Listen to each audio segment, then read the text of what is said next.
Uh-oh. Now we can start, I guess. There you go. Well, there's four of us, unless Mr. Totten from Detroit wants to join us.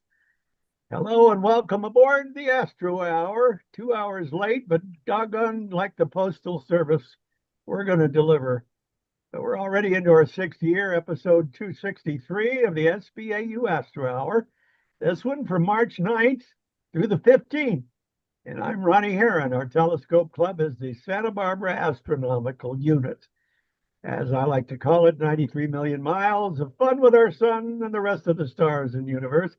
I'll introduce you to the other three gentlemen on the screen with me, all members of SBAU. And we're out there, a lot of outreach. We're everywhere with our telescopes. We meet regularly at our beautiful benefactor location up in Mission Canyon, the Santa Barbara Museum of Natural History. And we're all posted on the SBAU.org website. Got a great webmaster, too. He's invited to join us. This program is where we really like to meet and talk about the, well, let's say, more likable science of astronomy, astrophysics. It does fascinate us. And this week we'll be addressing these topics. Let's see. Talking Point said this week marks the start of the better 2 weeks of imageable skies between last quarter and first quarter moon.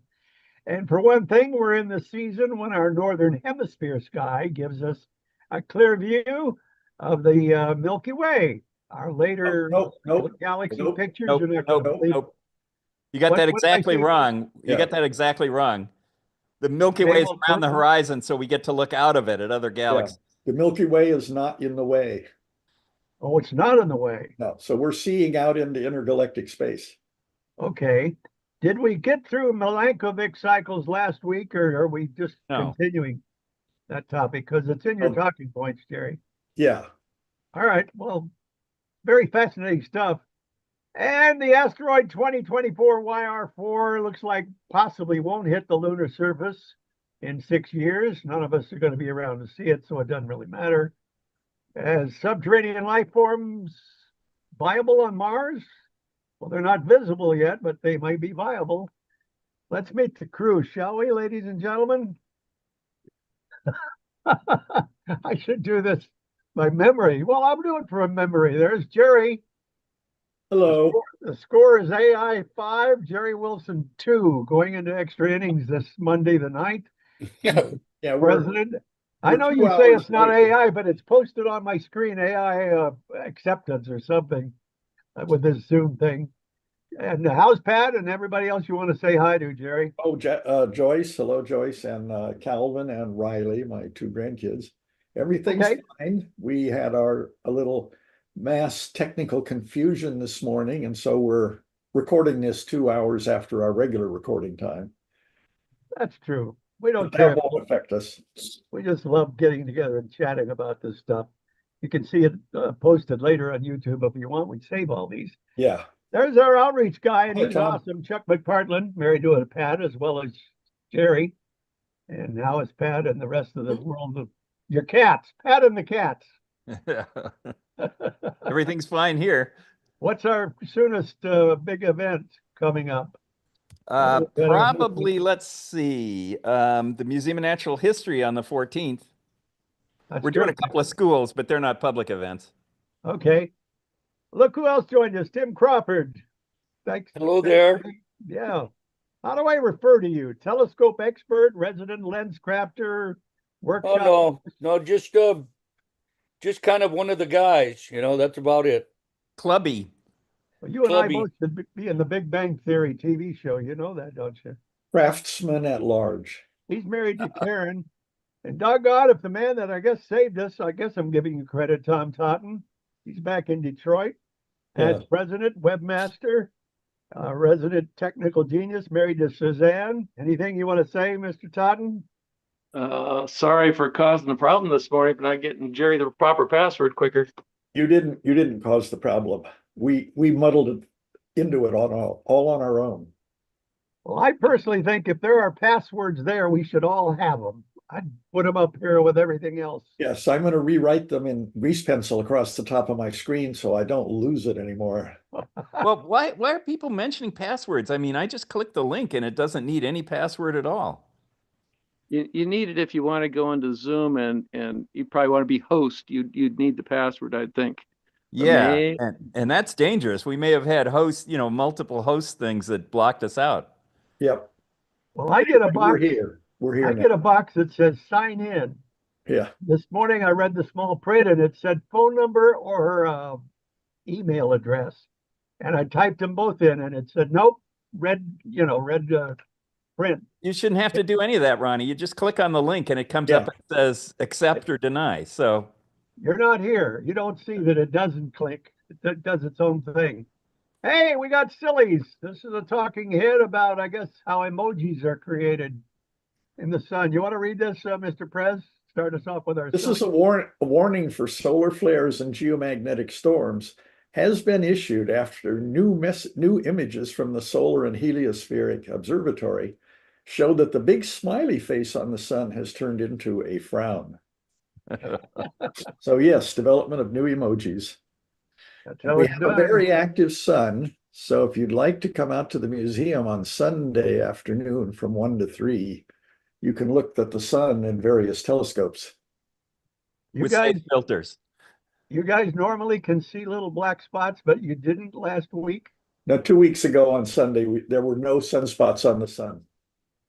It was pretty Okay, quiet. so A very We're at rare event. we're at one end of that 11-year cycle then, right? One or the other. No, we're still near the peak, but we're heading out of it. Yeah. That's it. And we're gonna maybe we are now heading into summer, so the hours may change from 1 to 3 to 2 to 4, but that won't happen for a bit. Mhm. All right, I'm calling this cartoon Marburg on the Moon. It's Porta Potties Are Us. How about Chuck reading this to us? Well, there's a former rover, I guess, on Mars, and now it's carrying this porta potty, and it's thinking to itself, "My life feels a little less epic since the humans arrived." Oh God, now I get it. I don't know where Jerry gets these. Jerry, you're probably going to have to explain this. Apparently, there was a second phone. He had to deal with Verizon, Alexander. No, you know what was even more useful than the first telephone? What's that? The second telephone. Now you had someone to call. Yeah, exactly. You're right. Who the hell did he call in that first? What was it he I said? remember the famous story from elementary school. He called his assistant Watson in the other room because they were using acid batteries, and he spilled in open beakers, and he spilled the acid in his lap. And his first words were, "Come here, Watson, I need you." Yeah. That's right. And Watson was burned by his iPhone, I think, as he grabbed it out of his. Never mind. Shut up. Yeah, we do it with solid state chemicals nowadays. Totten, jump in anytime you want here. You want to do this one, Totten? You're a Calvin and Hobbes fan. Let's see if I can get the full thing on here. It Boy says, and too his cat bad. tiger. Calvin is saying, too bad the world will be ending soon. And the tiger, was it Hobbes, says, beg your pardon. And Calvin says, Halley's Comet. Comets are harbingers of doom. And Hobbes says, no, they aren't. That's just superstition. Calvin says, really? I guess I better write that book report. After all, So he's trying to get out of class again. Exactly. Whoa, reduce this one. All right, Jerry, you're going to have to guide us through this one. Sampling bias. Okay. Now, this one I found out can be a little tricky. That Yep. says we're talking, it's a class in sampling bias, and they set out a survey. And it says, and the two responses are, yes, I love responding to surveys. And 99.8% of the responses are from that group. And the other option was, no, I toss them in the bin. And they only found that out 0.2% of the time. They'd have to check the bins, wouldn't they? So you get that the people that checked the no, I tossed them, they tossed them. And so the survey people never got the vote to count. And they were the big majority all along. Got it. Actually, I think the largest number of people were this one. Yeah. Yeah, it's typical of a lot of surveys, the way they word their questions. Yes. Well, you know how at the meetings I like to take a show of hands of who's new and who's been here before? Yeah. I call those entrance polls. Okay. Elections, we have exit polls, but we have an entrance poll at our meetings on the first Friday. Well, to be consistent with that joke, then you need to add, please raise your hands if you couldn't get here because you got lost. Yeah, yeah. Don't tempt me. I may do that. Okay, let's try Tim Crawford. You want to get us through this and explain it to us? I'm not sure I could. Programmers in 9999 have to update the systems of the entire galaxy because none of them support dates with 5-digit years. So Got this is an extrapolation of the Y2K hype that computer programs wouldn't be able to handle dates 2000. that didn't start with 1900 or 19. Yeah. That's a few years away, thank God. Yeah. So this guy's outside relaxing, having a cigarette with an oh my God look on his face. Similar to what we looked like 2 hours ago. Yeah. I swear what a day this has been. But obviously we get to the hardcore stuff and go to the night skies and you're gonna have pictures of the galaxies that we can see. Let Mr. President take over. I've got to go. So I'll see you guys later. Okay, Tom. Thank you, Okay, Tom. hang in there, Tom. Yeah, we appreciate the time you put on this at this occasion. Due back on the 17th with his wife Suzanne. Yeah. When I called him this morning, he was just walking out of the cemetery where they buried his mother. So Well, I don't have to scratch this number 263. We were having it because I was Yes. going to make next week, which would have been okay, this is the constellation of Lynx up here, and it looks uninteresting from a star point of view.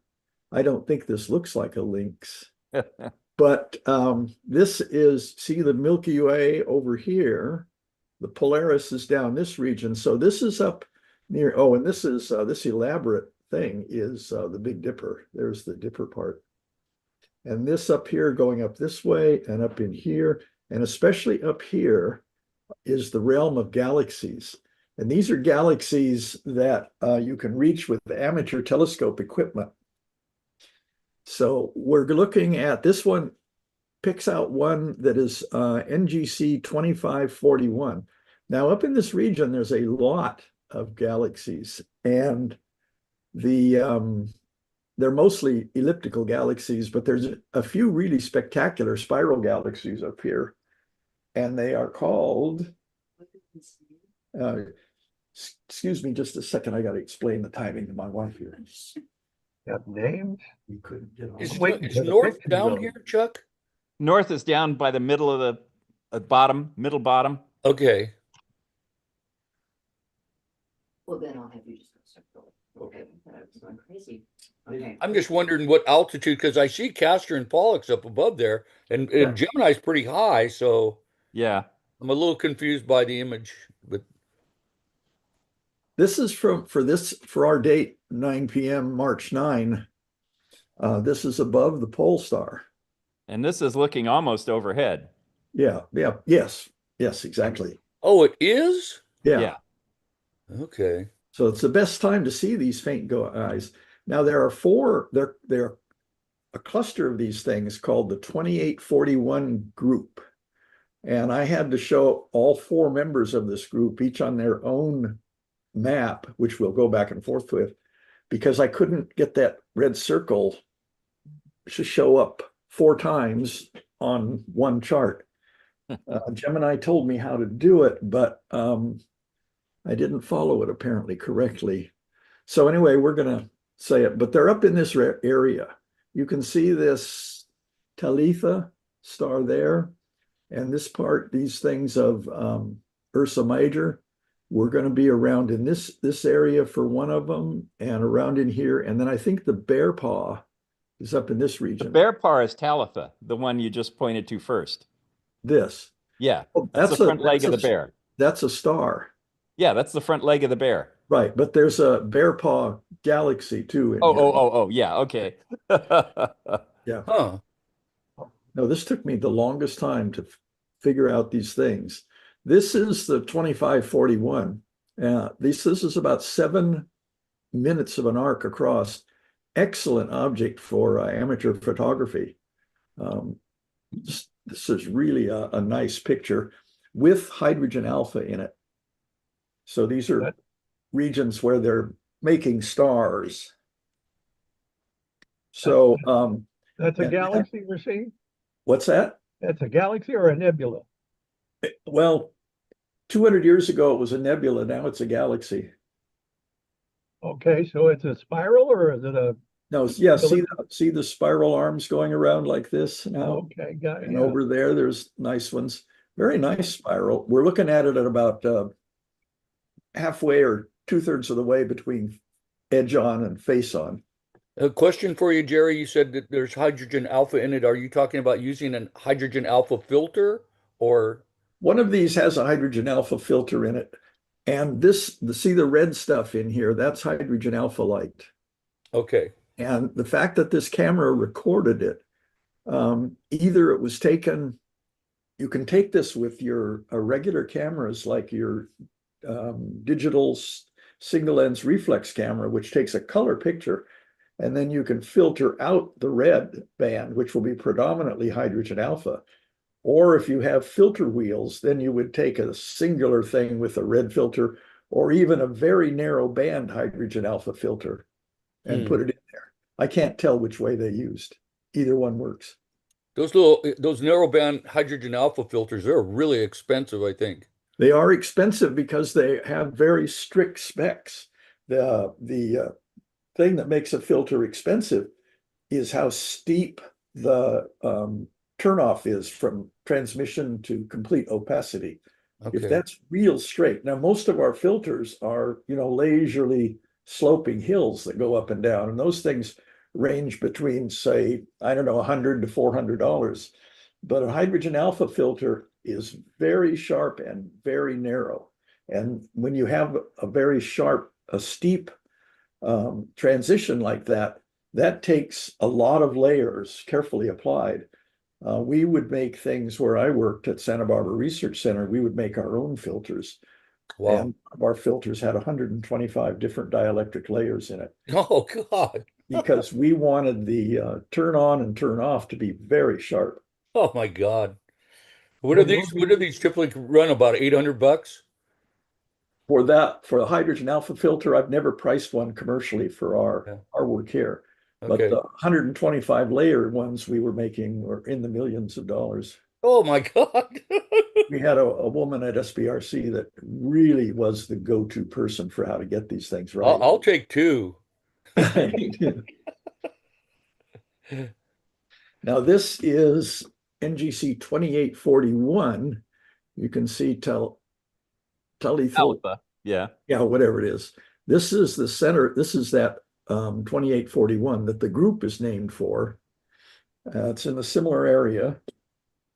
And this is beautiful. This is a picture by Adam Block at Mount Lemmon Observatory. Beautiful spiral structure. And so he took this with a I think it's a 24-inch telescope they have up there. Holy cow. High resolution.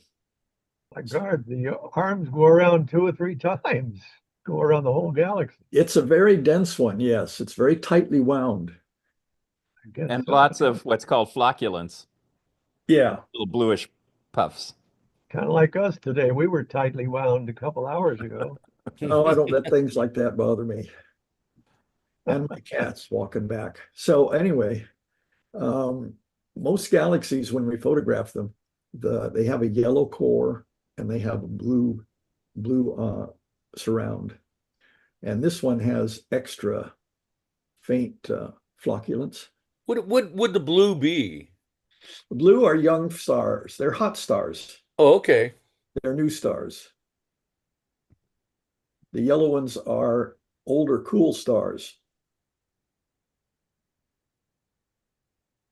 But Jerry, you said something a few minutes ago that I've always wondered about. Officially, some galaxies, in fact, all galaxies perhaps, start out as giant super nebulae. And then they start solidifying in places, little bumps become stars. You know, that's a big debate about how and when and where and whether galaxies start. Some people claim they all start with a primordial black hole. And we're finding that there are gigantic black holes in most every galaxy we've looked at. And those primordial black holes apparently don't get, and if I'm wrong on this, correct me, but they don't get big by forming and then absorbing things as a black hole. They start out big from giant structures that collapse to a black hole in the early universe. But that's another topic. Another Monday. What's that? Another Monday. We'll certainly put that on the list. Yeah, if I can figure out a right answer for it. A good talk. So this is 2500. This one is, here's the Talitha, and the other one was down. Matter of fact, the other one was right there. So this is around that same area as over here. Actually, this is in Lynx, and this is in Ursa Major. And then right there, up there is the word Bear Paw Galaxy, and that would be right there. And we're going to look at that. This is 2500, which is a face-on spiral. This was taken with the Hubble telescope. And this is beautiful, very, very sharp, very fine detail. It has, it's really washed out in this image. Oh, but is it? Oh, excuse me. Oh, really, it's amazing. And what I'm seeing, it's incredible. But the fine detail in the core was washed out. Yeah. Oh, I see. It'll show better. They named the galaxy the Bear Paw because it's in Ursa. This is this one is in Lynx. No, but Ursa is the bear, and is that in the area of the bear's paw? The Bear Paw Galaxy was named that because it looks like a bear's footprint. Yeah, exactly. So it's nowhere near Ursa Major. It's near Ursa Major, but it's in Lynx. Yeah. Okay. So this is, you can see it now with the...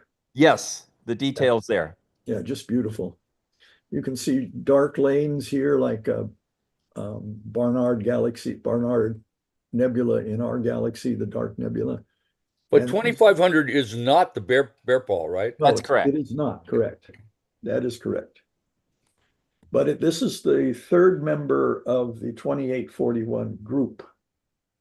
And other than the fact that they're all spirals amid a sea of ellipticals, I don't see why it's called a group. They're not gravitationally bound, as near as I can tell. They might be at similar distances or something. Yes, that's probably something like that involved. Okay, now this one up here is the Bear Paw Galaxy, which is, we were down here before. I hate that flag that comes up. Oh, my cat wants up. Come on up. Okay. Can't have her complaining. This one is the Bear Paw. Oh, wow. That supposedly looks like a bear's paw. Huh? And remember, it looked like this to someone once, and possibly optically, or you never know. Huh. That bright four-pointer right at the top of it is in our galaxy, isn't it? The what? Yes, most likely. That bright star above. Oh, yes, definitely. Definitely. Now, these are good things to see, because this is a prime. One of the problems with taking pictures of galaxies for amateur scopes is we need a bright star near it to guide on. And a lot of these are out there in the field and they don't have bright stars. So this is a good thing to see for me. Every time we look at that galaxy, that star is going to be there exactly in that spot, or does it move? It'll be moved over, but you will never be able to measure how much it's moved over. Now my guess is this group, this 2841 group, a lot of these are going to be very, very dim for amateur telescopes, correct? For visual and amateur telescope, yes, but these are perfect for amateur imagers. Okay. They're around 9th magnitude to 10th magnitude. And that's a spiral we're looking at. This is a poorly formed spiral galaxy. It has basically one arm. Well, come on, Ronnie, a bear stepped on it. Well, but it's not an elliptical, right? That's correct. It's Yes, not an elliptical. yes. And I don't know where that lies along the evolution thing. So maybe it's going to become an elliptical, or maybe it's getting out of the elliptical cocoon. Ellipticals don't revolve, do they? Okay, now here's the toughest picture. Is that washed out for you? No, that's good. Okay, good. This is the same region. There's Talitha. Now I have taken, this thing is loaded with double stars, but I have used the planetarium software to remove absolutely everything, including, well, not some stars, but this is all galaxies in this region. And Wow. these are all galaxies that are in the range where you can get them with amateur imaging. So if you remember Paul Wynn, he used to take pictures up at CalStar, and he'd take pictures of regions of the sky like this, and then he'd count up to like 800 galaxies in the background or something. Just phenomenal images. And this is this is one region like that. He was bringing in more fainter than this is. But this one down here, no, this one over here, right there, you probably can't see it. But it's a faint blotch. That's the first one we looked at. This is the bear paw. 2500 is over here somewhere, and the 2841 is down here. What does that one say? Pancake spindle? What did There's two galaxies there, the pancake and the spindle. Or okay. else there's two names for the same thing. And you can understand that because remember Oumuamua? It was either a pancake or a spindle shape, and everybody seized on it being a spindle shape because that's the most alien spacecraft looking thing. Yeah. Then a flat pancake we were looking sideways at. Well, that's the same story for this galaxy here. Although Somebody the flat pancake one looked more like the Millennium Falcon. Oh, okay. For a UFO. Somebody flipped it. Yeah.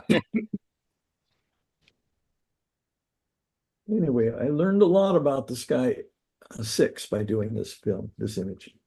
Okay, the program thinks this is the last slide, so I'm going to get out of this.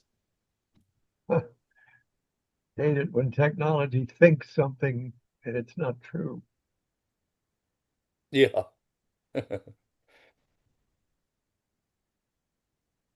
Okay.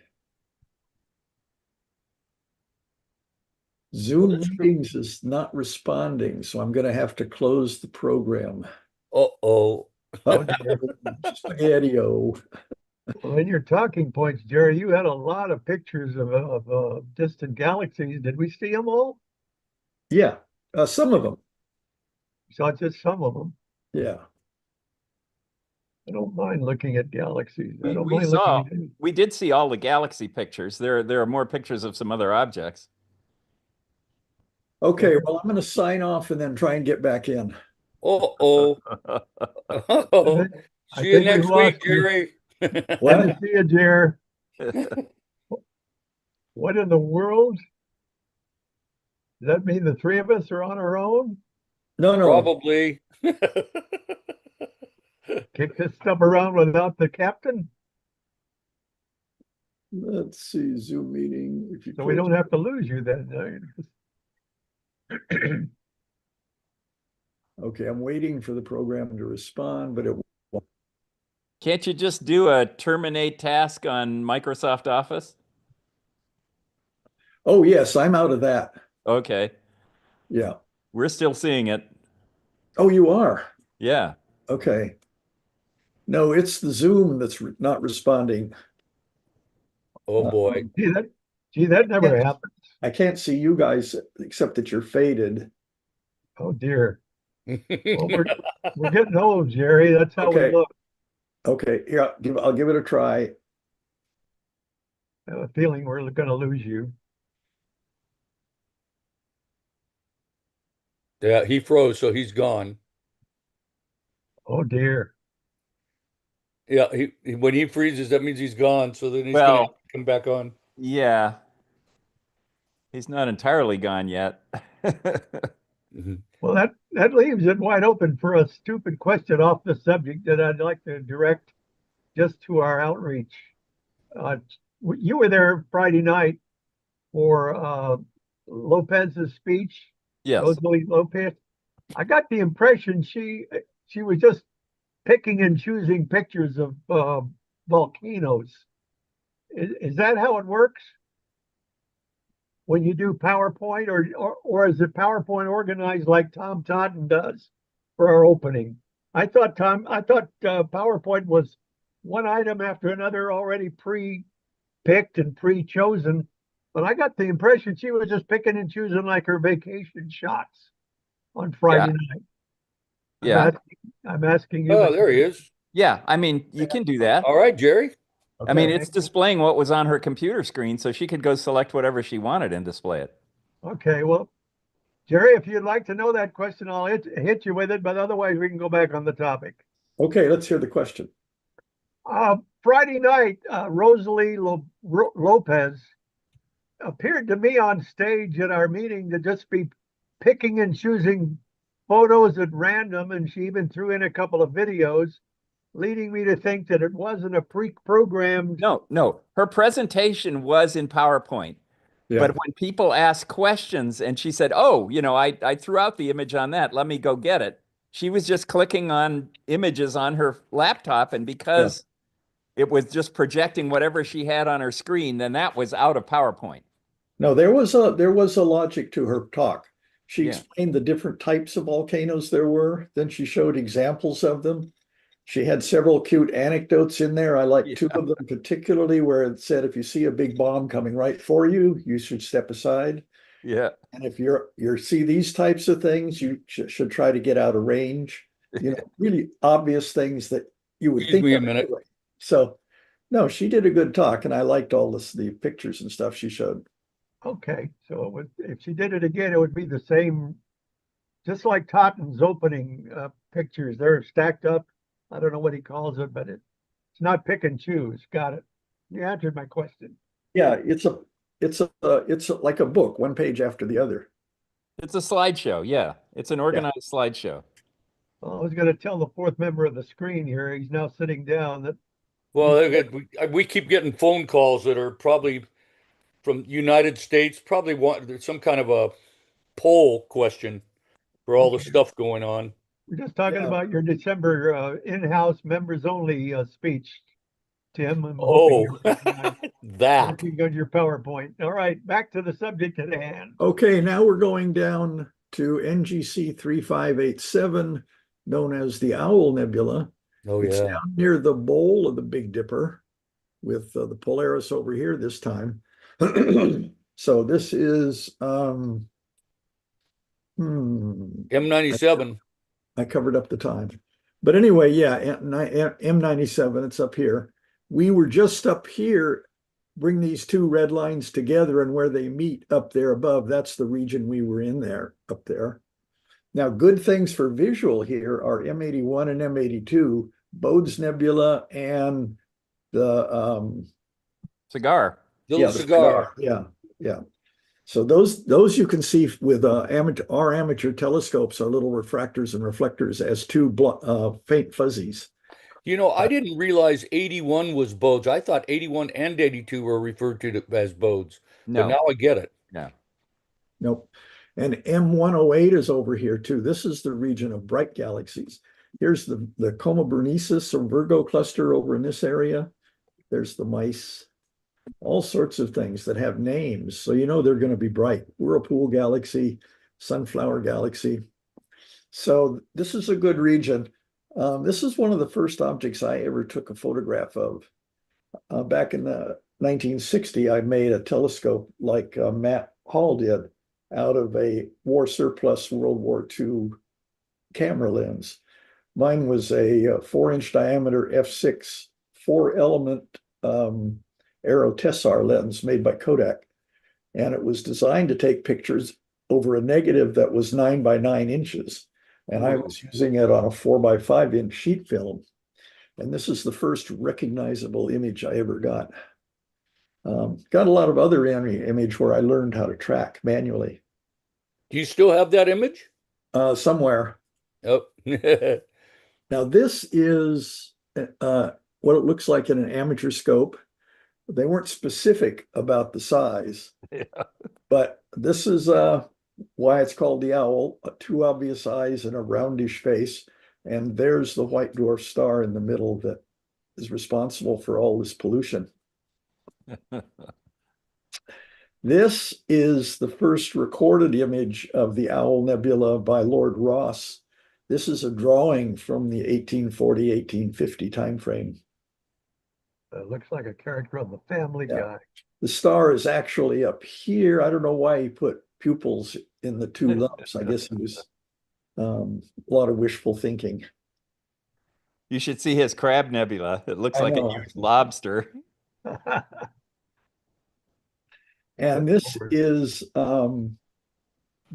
a composite of the Crab Nebula with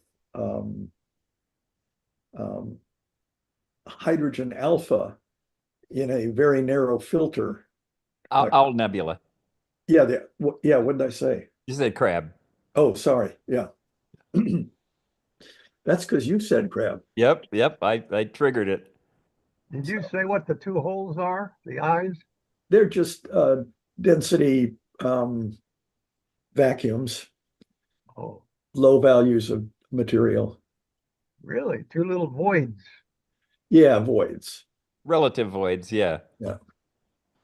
Okay. boy, that halo on the outside is really, really Now, you remember when we talked about Wolf-Rayet stars about a week ago or 2 weeks ago? Well, they're big stars that go through this kind of shedding instead of a supernova, where they throw off the hydrogen first, because the hydrogen is the lightest stuff. It's at the top. And when the star starts getting rumbly, it throws the hydrogen off first, and then later it'll erupt with other heavier elements. And that's what happened here, too. The first thing to get blown off when this thing became a planetary is the hydrogen. And that's what you see around there. There may be hints of a jet here too, because if you look at the halo in the upper left, it looks like it puffs out, and then on the lower, and then toward the lower right, you can see that other area of nebulosity that's bright that might be the other end of a jet hitting something. You mean there's a in my picture, there's a ring around here that's real faint here, and it's brighter over here. But if you look at like the 10 o'clock position, it bulges out a little bit. Yeah. Okay, a little lower than that, but yeah, right in there, it seems to bulge out a little. And then directly across from that, and you can also see some disruption in the H alpha near there. And then opposite that, you see some disruption in the H alpha, and then you see that other bright object, which may actually be a galaxy down there. But yeah, it almost looked to me like there was a bipolar jet coming in and out on either side. And it could be. Maybe a deeper photograph would show that. And here's, of course, a very nice edge-on galaxy. that halo is amazing. It has a little bit of a rainbow in it. Yeah. But you said the pink outer edge is hydrogen. No, hydrogen. What's the blue? The blue is the rest of everything. Just everything else, all the other elements that it Yes. made? Probably just oxygen in this case. And then two holes somehow, and science hasn't explained that. Well, That these things are often binary systems, Ron, so there's all kinds of stuff that goes on. It could be, it could be, since it's a planetary, it's most likely bipolar. Yeah. And maybe those two brighter blue spots could be recognizing that bipolar composition. Yeah, its companion may have been orbiting around in here, forced everything to come out along the poles. The white dwarf is what's left of what blue, right? The star that was. Yeah, that's that. Not it's the core of the star. Blue, but shrugged its outer layers. Okay. I'm sure some graduate student has sweated many years to come up with a detailed model of what this did. So I'll look it up next time, maybe, because some of these things are just incredible. If you subscribe to Astronomy Magazine, they have an incredibly well-written article in there about the meteor crater in Arizona and the companion that was part of a body in space and the other part of the body in space, as judged by its crystallinity and composition, fell just 27 miles away, um, um, but several thousands or millions of years earlier. It's an interesting article. You should read it. It's very well written. You know, there was a book I had on planetaries, and I think his name was Sun Kwok. Mhm. And I think he was really, or is, I'm not sure if he's still alive, but he was really an expert on these things. Yeah. It would be neat to hear it. Well, the expert I know about in person is Kent Wallace, who is a member of the Central Coast Astronomical Society. Oh, that would be an, I wonder if that's the guy. I wonder if that's the guy that I asked up at Lake San Antonio about the blinking planetary, that Yeah. effect. And he had like a big 20 or 24, something like that. Yes, exactly that. He had a 20-inch f5 telescope, and he wrote down, he didn't image them, he wrote down detailed visual accounts of what they looked like. And then he shipped the telescope to a friend of his in Australia, and he flew down there and put his telescope back together, and he wrote a similar book from there. Yeah, I think I met that guy. He was because I asked the question, are there other objects like the blinking planetary? And this guy took me over to the guy, and he just talked my head. He was really interesting. So Mhm. maybe I met him. I'm sorry to interrupt. I thought that That's was, not an interruption. That's what this is show for. well, I thought that I wrote down his name. I'm going to look that up. So Okay. Now, this is a topic we didn't get to And last week. really blown out. yep. Okay. If you want to risk that again. Yeah, you don't have to do that, Jerry. We'll take it as is if you want. Wow. This is all earthbound stuff now, right? The Milankovic This is what?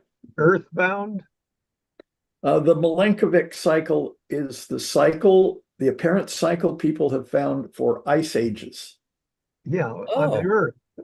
The only planet we're dealing with is This us. is what, if you talk to people that don't know science, I don't know why they say they don't believe in science. Science isn't a belief system. Belief is for faith. Knowledge is for facts. So if they don't know science, just say they don't know science. Well, there was that guy at the talk on Friday night too that started saying, "Well, I think science just makes things up to fill in what they need." You know, it's like, oh, come Well, on. sometimes they do, like neutrinos.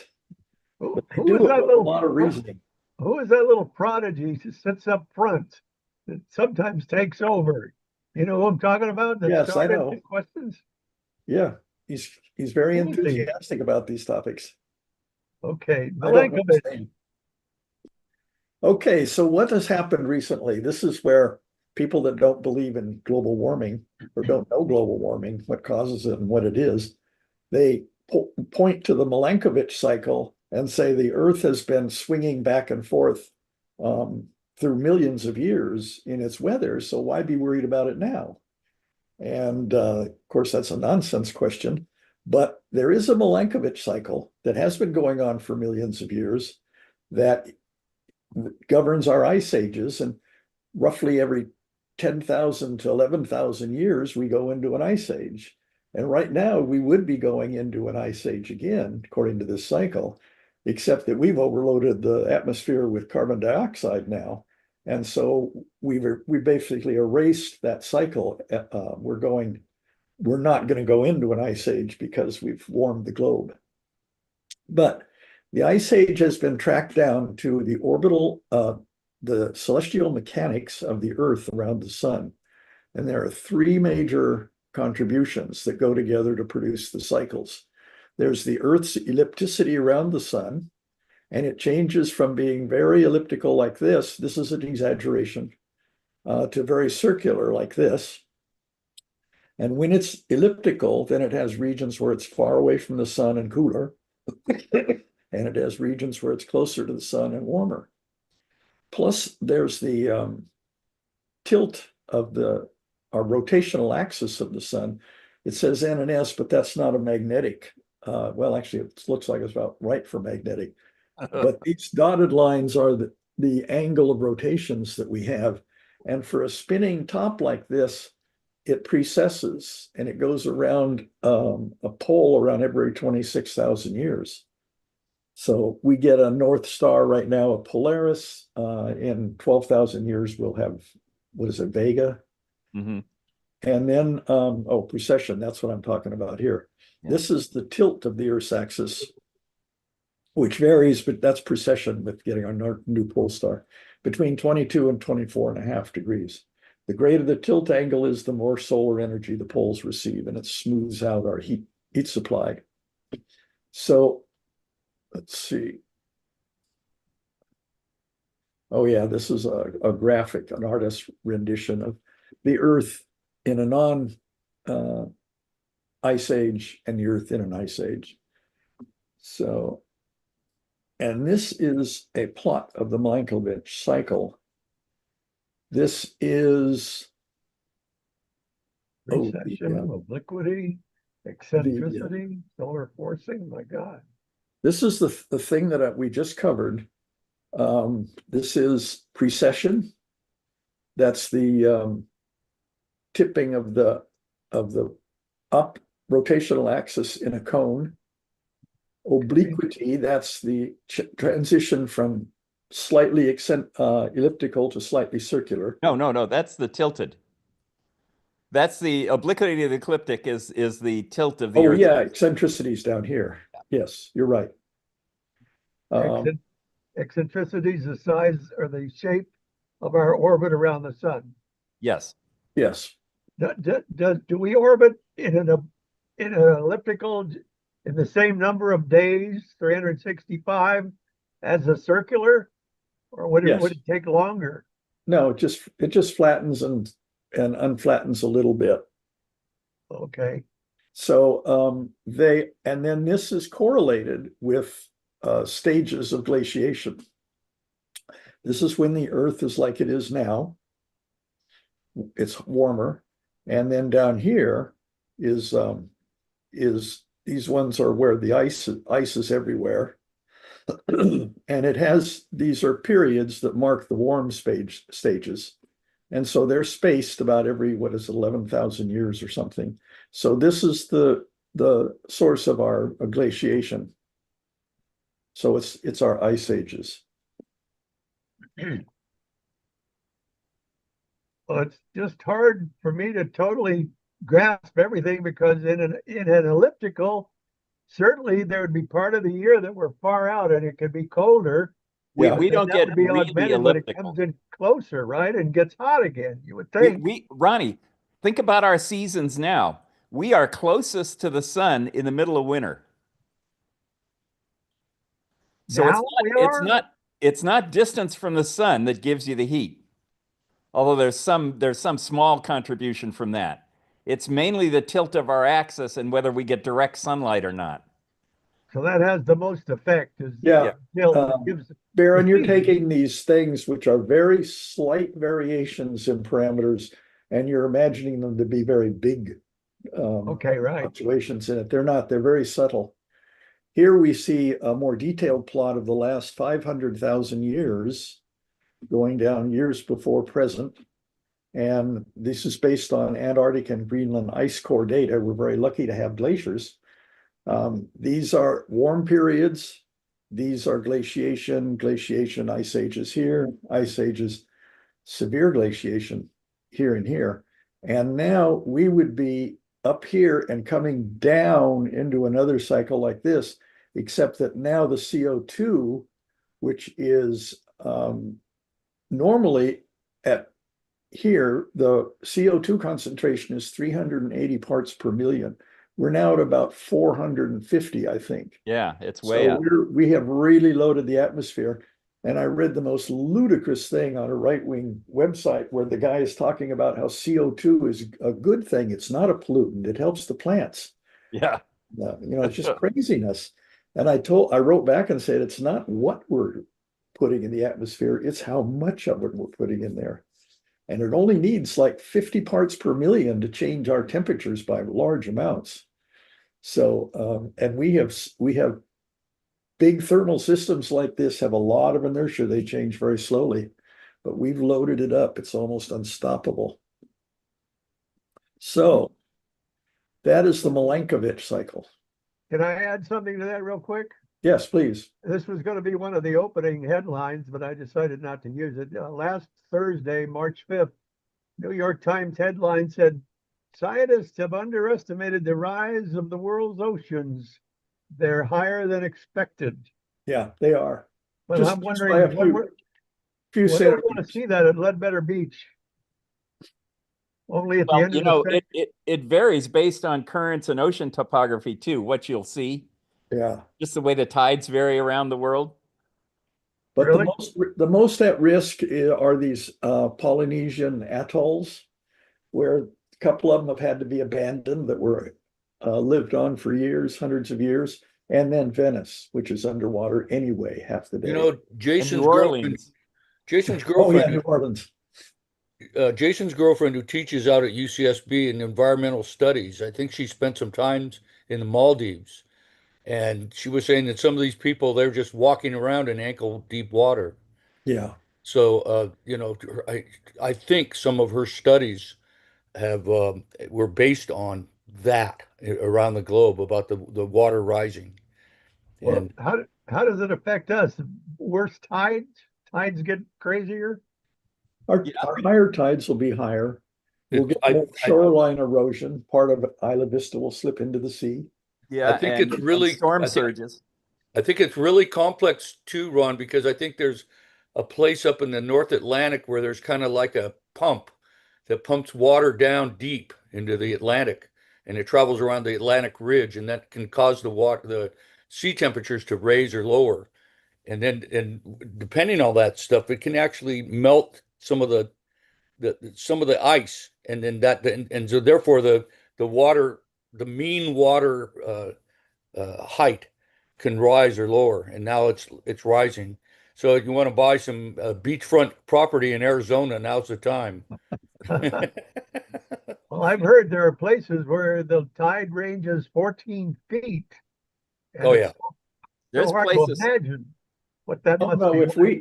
if the Earth melted all of its split ice on a thing, we'd have the ocean 75 meters deeper than it is. Is that right? My house would be underwater.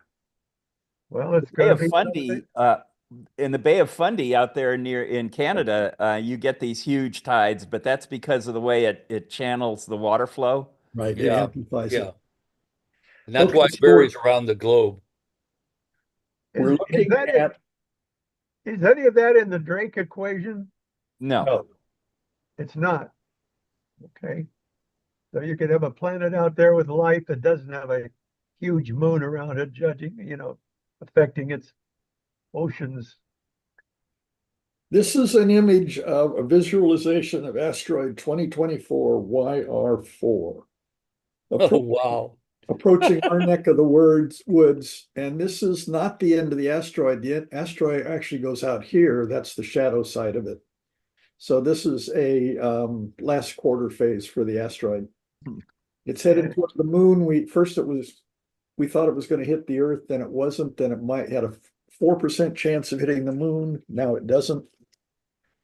So That's not actual size. we didn't think we'd have another look at it until much closer to the event, like 2028 or something. But it turns out that the James Webb Space Telescope was able to get a few pixels on it, and it gave a very detailed orbit calculation because two of the points were very far apart. And so it's reliable now that it is not going to hit the moon. Well, the one we want to worry about is the Apophis. That one has been not a problem for a long time. Yeah. Really? I just heard Neil deGrasse say it was going to go in between our outer satellites in 29 and then come back and hit us in 35. Has Nope. that No. been discounted? No. That's not going to happen. Huh? In putting together our talking points, some things I see on the internet are very seductive. They give citations and I have to track down the citation, and then it sort of goes away as you track it down. So I give them to my AI account in Gemini, and it says, oh, this is pop science hype, is their phrase for it, where it takes something that is sort of real, but then they add all this drama and everything to it. And so one of these things that I got was this. Gonna show us? Ooh. Which is the InSight lander on Mars. And the claim on that got my attention was that it can measure water flowing, being pumped back and forth through cracks in cycle with the perihelion with the sun and stuff. And that's just not, that does not follow from the data. But there is interesting data in that they're finding water underneath Mars' surface at certain depth. You remember this was a probe that was sent up in the age of the rover, but it's not a rover. It had a seismic instrument here to measure Mars quakes. And they measure P and S waves from something, say, an asteroid hits over there, and then, or some disturbance, maybe a Mars quake, and then we pick up S and P waves over here at the lander, and it's up near the North Pole on Mars, and it dug down a short distance, I think, and that was the one that found solid ice down there. But it turns out it's found a couple of transition zones. I think the ice one was a different lander. Okay, maybe. So this one shows depth below the Martian surface. This is the surface up here. This is 30 meters deep. And these are these are the results of the seismic waves. These are S waves velocitors, P wave velocitors, ratios, and the derived porosity. And that's 30 kilometers, 30 kilometers. Depth in kilometers. Kilometers, km. Thank you. Okay. I have a choice in my brain. I either read something or I say it, but I can't do both. Okay, so what they're finding is there are transition regions in here. And the way they are accounting for the transition regions of these things is that there is a rock porosity transition that goes down to 20 kilometers.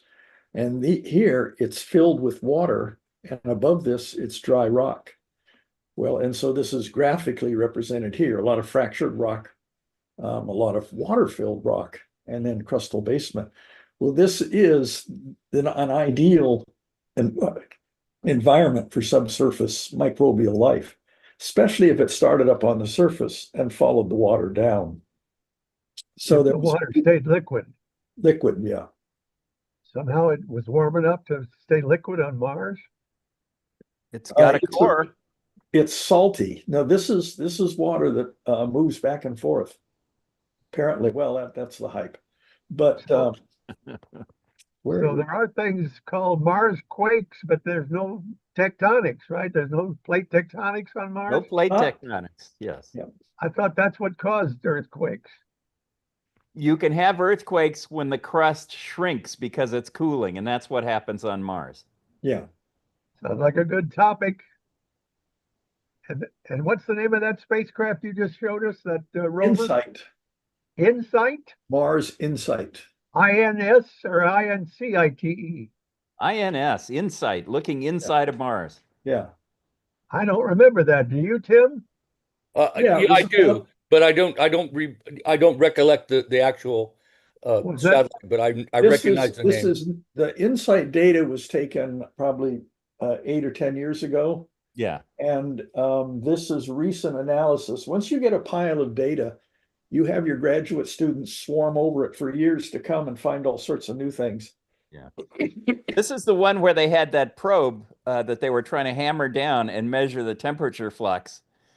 And the ground was tougher than they thought, and they had a lot of trouble pounding it down in. So they never got it as deep as they wanted to, but they still got some readings. You see, Ronnie, 8 or 9 years ago, I'm good with it. 5 minutes ago, I'm not. Did the lady on Friday night, gentlemen, say there were active volcanoes on Mars? Isn't the Mons? No, I didn't see anything like that. She didn't When say it's all said active. down, it's She inactive. didn't say active, Ron, but she did say there were volcanoes on Mars. Yeah, They're big, they're huge suckers, aren't they? yes. 15 The miles largest- high or something like The that. Olympus Mons, I think, is the biggest volcano in the solar system. And there's also a Huge. Grand Canyon there.